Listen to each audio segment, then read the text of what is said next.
হবে, আমাদের ভালোবাসা থাকতে হবে।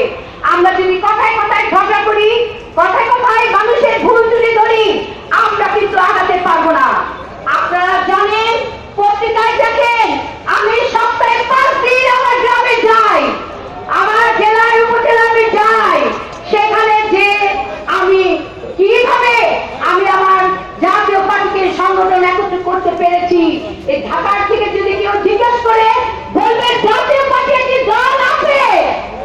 আমি ইসলাম, আমি ঢাকার 1 আসনের এমপি, আমি ফাইট করে এসেছি, এক কথা আমি ফাইট করেছিলাম। গভর্নমেন্ট পূর্ণমন্ত্রী, তার বিরুদ্ধে আমি কিভাবে নির্বাচন করতে জয়যুক্ত হয়েছি। আমি আমার জাতীয় পার্টিকে আমি পুরস্কার দিতে পেরেছি আমাদের স্যারকে।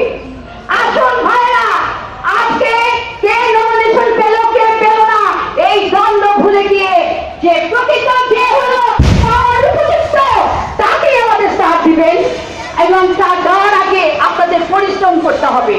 ওয়ার্ড কমিটি থেকে আরম্ভ করে থানা পর্যন্ত আপনাদের যেতে হবে। আপনারা জানেন আমার 23টি ইউনিয়ন, আমার নবাবগঞ্জ এবং দোহারে 23টি ইউনিয়ন, আমি একজন মহিলা এমপি হয়ে এই 23টি ইউনিয়নে ওয়ার্ডে ওয়ার্ডে পৌঁছেছে।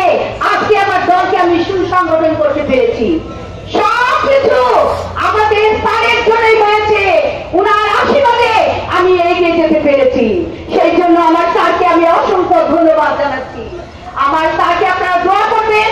আপনারা প্রত্যেকে ঘরে ঘরে যান, প্রত্যেকে আপনি বুঝান বিগত 9 বছরে পল্লী বন্ধু আলহাজ হুসাইন মাহমুদের সাথে কি করেছিলেন, তার জয় কিভাবে করেছিলেন, দেশকে 9 বছর কিভাবে তিনি এগিয়ে নিয়ে গিয়েছিলেন।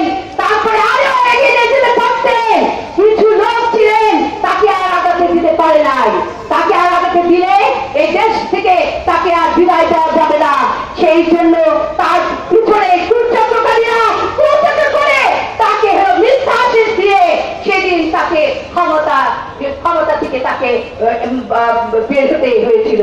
কিন্তু আমাদের স্যার এত ভদ্র মানুষ, তিনি তার হাতে কিন্তু অনেক কিছু ছিল, ক্ষমতা ছিল, কি না ছিল তার তিনি কিন্তু ওই ক্ষমতা থাকতে নাও পারতেন। অত্যন্ত ভদ্র মানুষ, দেশপ্রেমিক মানুষ। তার 9 বছরে তিনি সেইগুলো তিনি দেখিয়ে দিয়েছেন। এগুলো মুখের কথা না।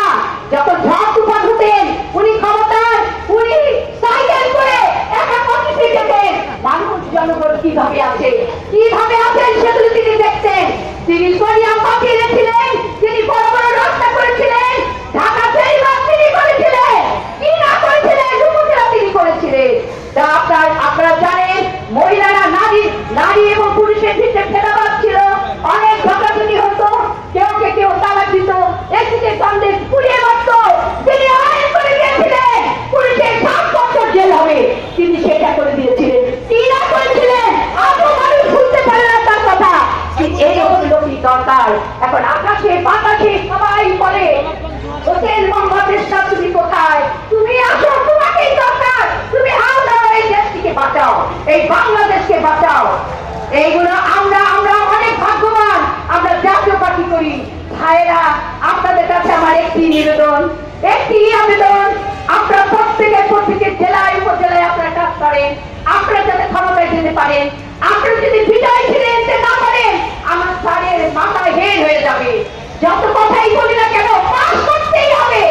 আসুন আমরা সব কিছু ভুলে গিয়ে আমরা মানুষকে ভালোবেসে প্রত্যেকটি এলাকায় আমরা যুদ্ধ করি, আমরা নির্বাচনের প্রতিশ্রুতি নিয়ে এগিয়ে যাই। ধন্যবাদ সবাইকে, খোদা হাফেজ।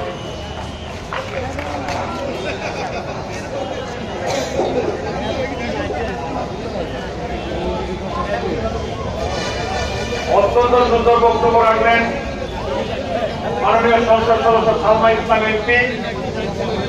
এই মুহূর্তে বক্তব্য নিয়ে আসছেন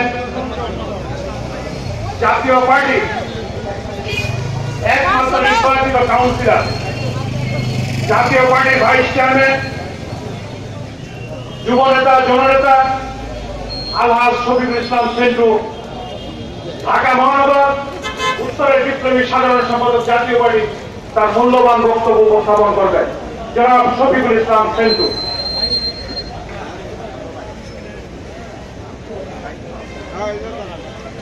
আজকে এই যৌথ সভার সম্মানিত